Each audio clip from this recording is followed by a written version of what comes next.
training with backpropagation to maximize the conditional likelihood at the frame or sequence levels. I'll come back to the sequence level. That's where there is something interesting going on. Optimization. Optimization is important and a difficult task. Optimizing those big neural networks, especially if there are recurrences, it's difficult. Pre-training helps. There are many types of pre-training, and it helps. That's obvious. And sometimes pre-training comes also with auto-encoders to initialize the neural network. Decoding, you convert posteriors to scale likelihood and decode as usual. Just one slide, I am going to skip it, but please keep in mind or come to me when you are doing auto-encoder, 90% of the time, keep in mind that you are doing PCA.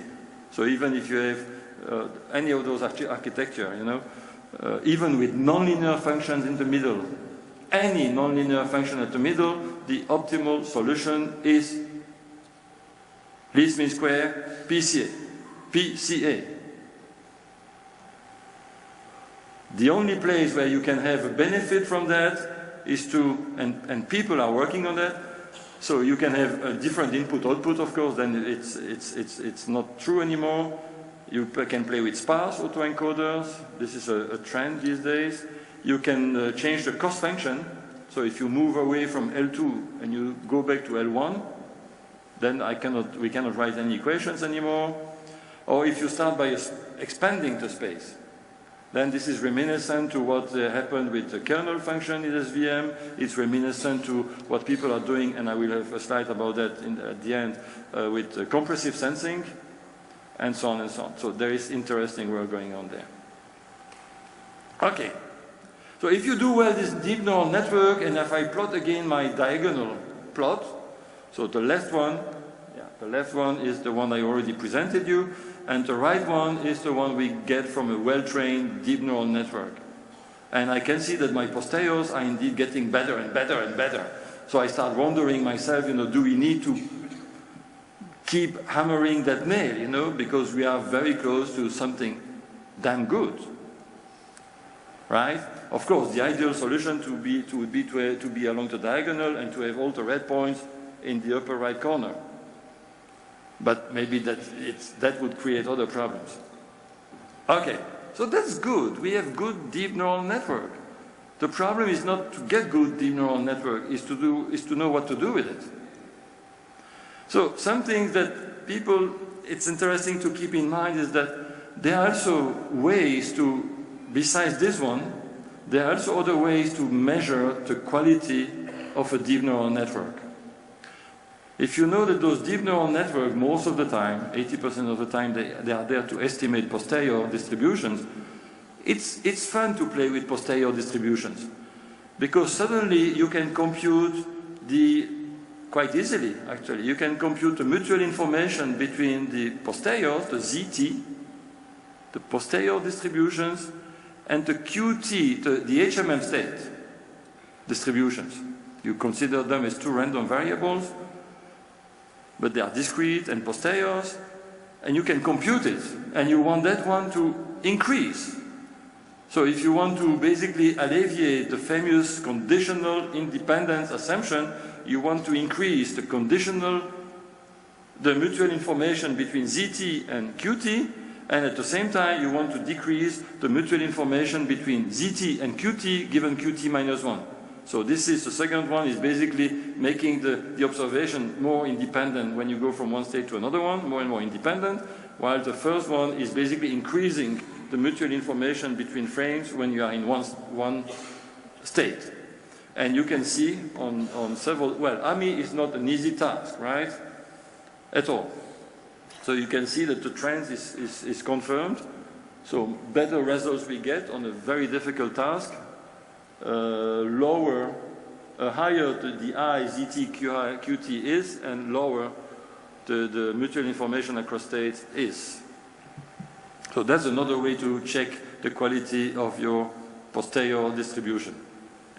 Okay, a typical deep neural network approach is used today. Okay, so yeah, so the standard, I think there are two families, you know, according to my assessment of what I see in literatures and so on, and they should be treated differently. There is the first one, which is the majority, is still the so-called hybrid HMM-DNN approach, as defined in 1994. Yeah, there is, yeah, okay. So state-of-the-art performance, neural network architectures, feed-forward DNN. We can use convolutional neural network, time delay neural network, which is a particular case of CNN. If Alex Weber would be here, you know, he would jump around saying it's the same thing. There are slight differences whether you do convolution over time only or whether you do convolution over time and within the features. That's the only difference, but it's a difference. Recurrent neural network, LSTM, or gated recurrent units and so on. I don't have time to discuss all in detail, but they will fit into that hybrid system. Nonlinearities, I can see many of them. I don't know which one is better than the other. I kind of understand the ReLU thing because this is to avoid saturation of the gradient. Otherwise, you are meeting things like sigmoid, softmax, hyperbolic tangent, ReLU, max pooling, and so on. End-to-end approach, so it's also called sequence-to-sequence mapping, which is something HMM is doing extremely well also. So the major approach is CTC, where they employ a special blank symbol, but it looks very much, if you take a CTC paper, you will retrieve my alpha, beta recursions. Listen, attend, spell. And then it's an encoder-decoder framework using the attention mechanism. I'm not sure I understand completely what's going on there. It looks like yielding good results. That's all what I know. And then another one, it's called the end-to-end lattice-free MMI. And that's one I want to have one slide about that one because according to all the evaluations we do all the time, that one is the one beating all the systems I just listed now by far. So there we depart a little bit from the standard hybrid system. There we don't care anymore about what's going to be generated by the DNN output. There is no sigmoid usually at the output, so I call it pseudo-log likelihoods. I don't know exactly what is there at the DNN output, but the function which is optimized is the one there. It's a MMI function on your right. For people who know MMI, they will recognize the equation. And basically, this is a cost function, and it's possible to do gradient descent through that function directly from that cost function into the neural network with linear output units. So you train a neural network along that cost function, which is interesting because suddenly it becomes a sequence-level discriminant model, right? The big problem, and that's where the different approaches differ a bit, because this system was proposed already by other people, similar paper proposed by other people at the same conference. I think it was Interspeech 2016, but also much before that by the IBM team in 2006. Actually, it was already presented at the DARPA meeting in 2004 and published in 2006, where they were proposing exactly the same thing. And Dan Povey, who is there as a first author now, was a co-author of the third paper there.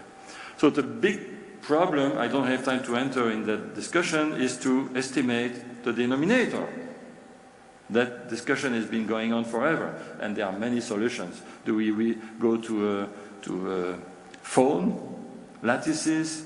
Do we go for word lattices? We know that we cannot go for words, full lattices. There are too many words there on complex tasks. But in this case, Dan came up with a very, very neat system that works extremely well. And usually I say it works well when I see something working significantly better than all what I have seen before with a simpler architecture. Usually it's a good sign. So there the HMM topology is becoming simpler, as simple as one state per genome. That's pretty good. We can allow to do frame dropping, which speed up also the training to compensate for the extra CPU required by the denominator estimator. And okay, so this is the kind of results more recently that we got a few weeks ago, thanks to one of my colleagues who is certainly in the room, who helped me with those results and with some of my slides. I would like to thank him, Srikan Madikeri. So he's coming with those results. As part of the IARPA projects, Saral in our case.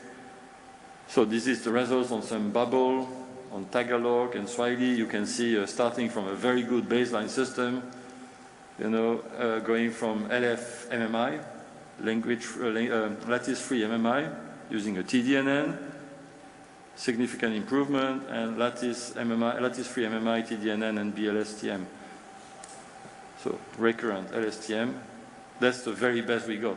And on those languages, people working on on that task know that to gain 1 or 2% is a major work. It's very, very hard.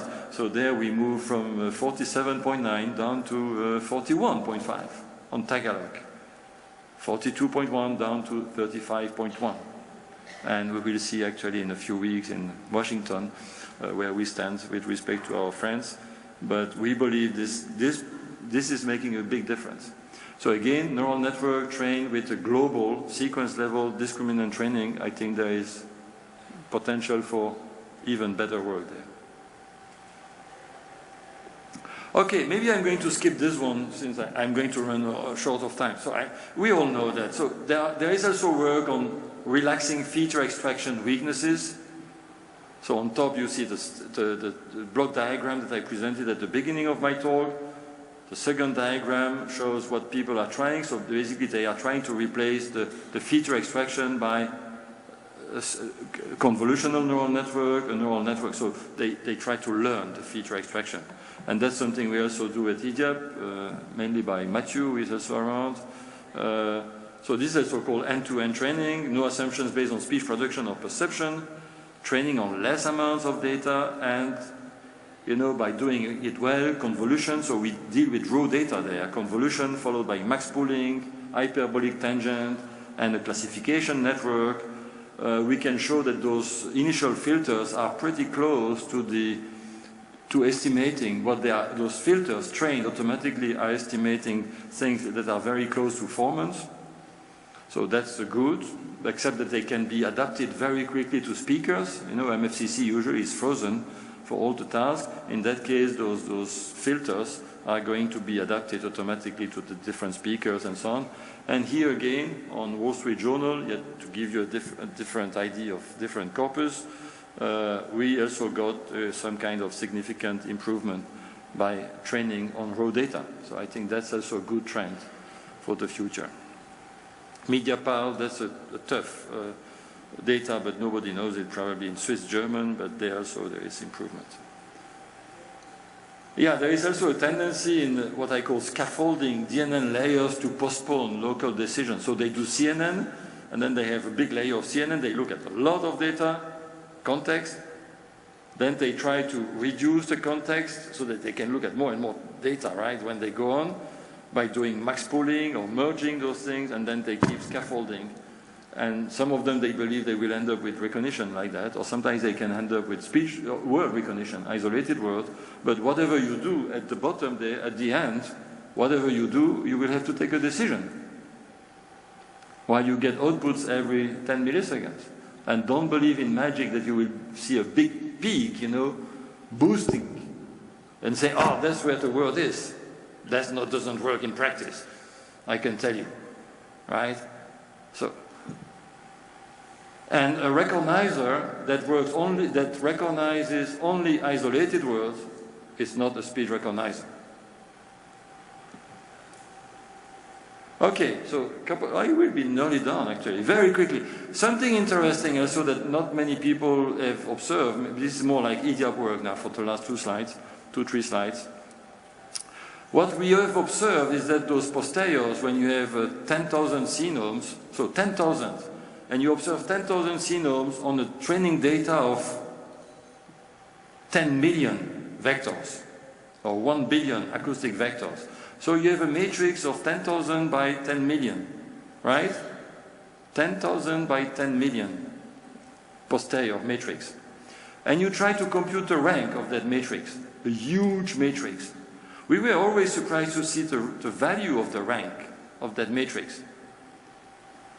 Rank, typically 40 at the global level, Now, if you take it synome by synome and you compute the rank for every synome, so you isolate the big matrix synome by synome and you compute the rank, you get as low as 7.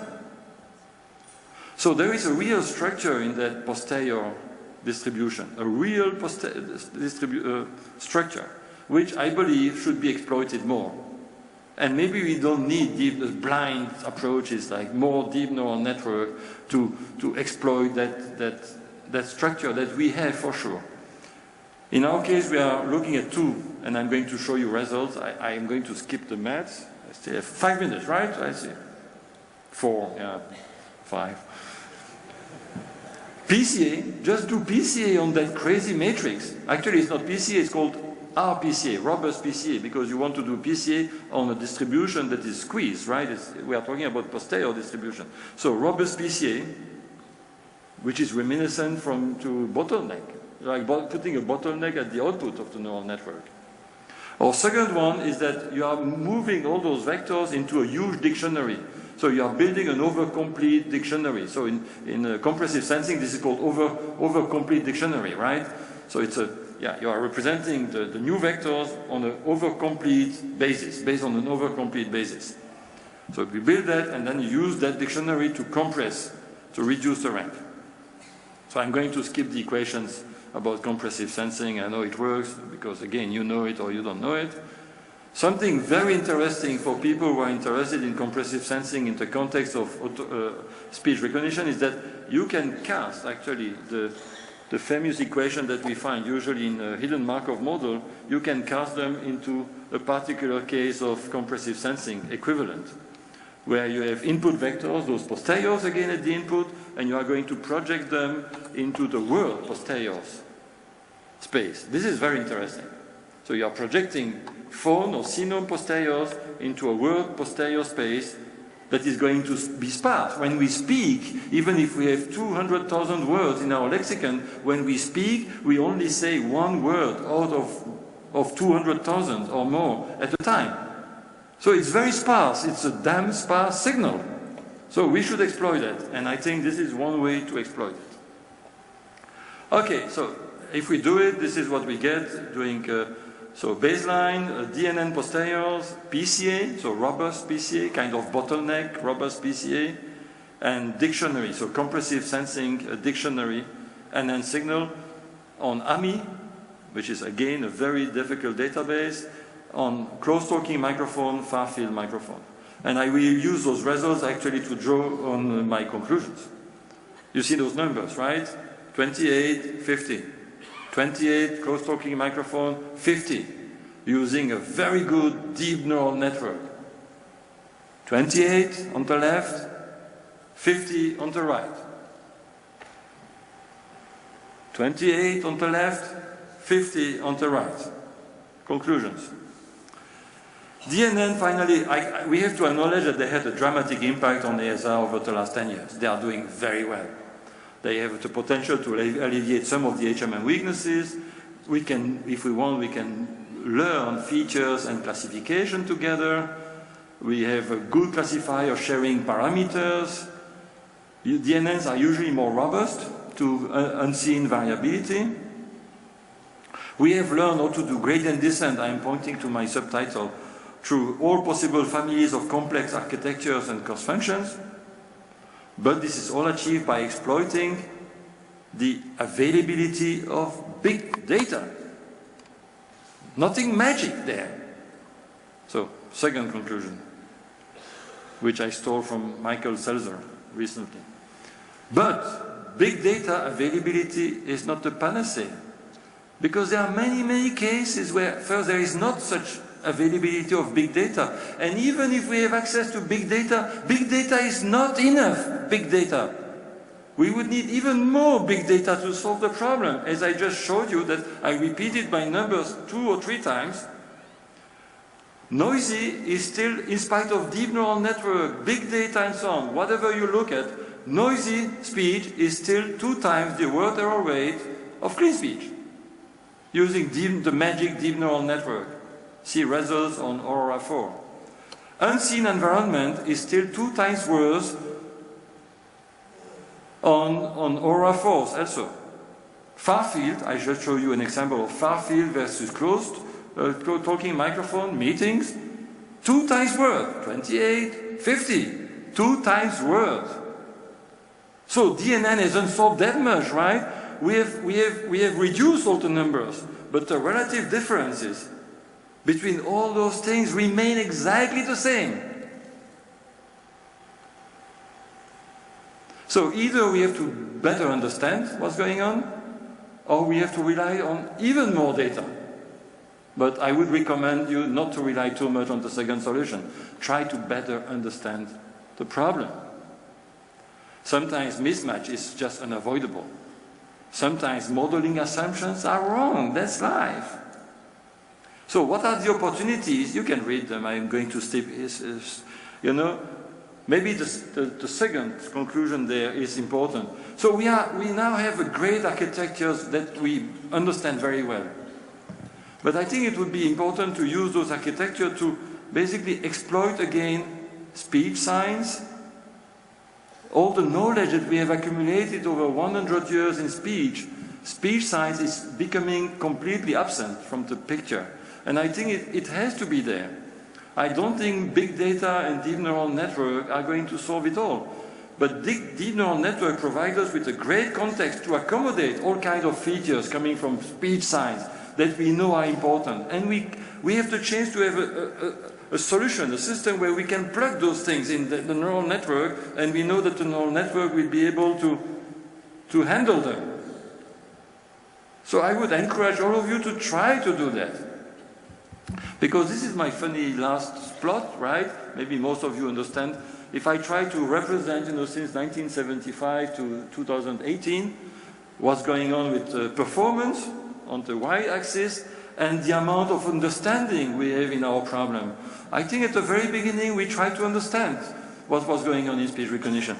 With HMM, GMM, we were forced to understand what was going on with neural networks and tying states and you know, and clustering phonemes. And we had a good hands, you know, a good feeling of what was going on. I think at the beginning of HMM, DNN, we also grasped some additional knowledge. Relationship between neural nets, statistics, linear algebra. We improved the knowledge also in speech science.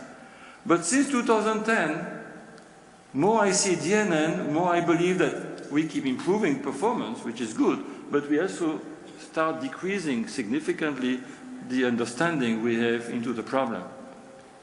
And that's a problem to me. Thank you very much for your attention. Minima. Yeah. But in the context of GMM, I was thinking that in MLM, maximum likelihood estimation, we don't have the analytical differentiation possible because of the, you know, the sequence of feature vectors which are independent and they are not analytically differentiable. So that's why we go for expectation maximization algorithm. I think I understand. So what I said is possible, so the analytical optimization in one shot is possible because of all the HMM assumptions, right? But we do it through what is called the auxiliary function. You know about the auxiliary function? So we have to define an auxiliary function that has some property showing that if you maximize the auxiliary function, at the same time you maximize the global likelihood, right? And that auxiliary function is a convex function that can be optimized in one shot. Okay. And when you do it, you also maximize the global likelihood. Okay. And sometimes you can do it depending on the assumption. It's very complicated, you know. The probability density function needs to have some properties of convexity and so on. And this is not always true, not often true with neural networks. Because I was thinking that... And in neural networks they use the term GEM, generalized EM algorithm, instead of EM. So because in EM there are various iterations are there, so I was thinking that since there is no closed form expression for analytical maxima, so we do it basically iteratively. That was my understanding. So there is an iteration at the expectation level, but not at the maximization level. Thank you. With neural network, you have an iteration for the expectation, but also for the maximization. You need to iterate. Okay. Thank you. Presentation, thanks to you. But one question, you are talking about lattice-free MMI. So what is the full form of MMI? I mean, encountered this term. Maximum mutual information. Sorry. Maximum mutual information. Okay, thank you. Sorry, but I said it in my talk, but sorry, my fault. It was The organizing committee would like to give a humble present to you, but the other one was came as a complete surprise to me. I heard an hour ago that this is your birthday. So somewhere in the audience,